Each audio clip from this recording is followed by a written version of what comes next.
Hello builders, welcome to the fourth episode of our Reel series on 10 dysfunctions of product management. Today we are going to talk about Science Lab dysfunction, which is when product teams tend to focus all their efforts on experimenting with highly measurable and superficial improvements to their product.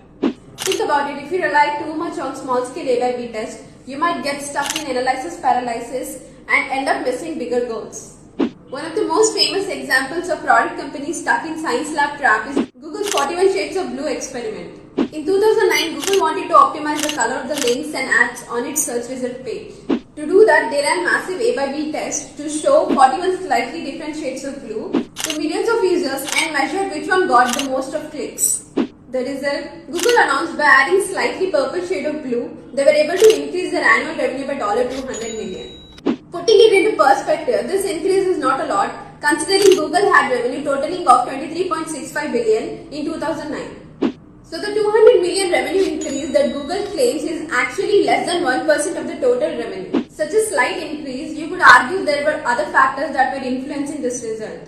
There were a lot of negative consequences of this experiment like, first of all, it wasted a lot of time and resources that could have been spent on more meaningful and innovative projects. Second, it alienated some of Google's engineers and designers who felt that creativity and judgment were being replaced by data and algorithm. And third is it ignored the human element of product design, which is understanding the needs, emotions and preferences of the users. As one of the Google's former designers, Douglas Bowman, wrote in his favorite blog post, yes, it's true that a team at Google couldn't decide between two blues, so they are testing 41 shades between each blue to see which one performs better. I had a recent debate over whether a border should be 3, 4 or 5 pixels wide and was asked to prove my case. I can't operate in an environment like that. I have grown tired of debating such minuscule design decisions.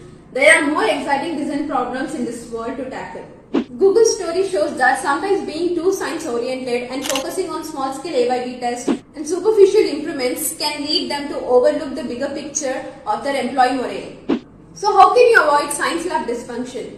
By using data to inform your decisions, not dictate them. You need to talk to your customers, observe them, empathize with them, and build the products that will solve their problems and delight them. That's it for this video. I hope you enjoyed it and learned something new. If you did, please like and share this reel and follow us for more product management content. And stay tuned for episode 5 of our Reel series. See you soon.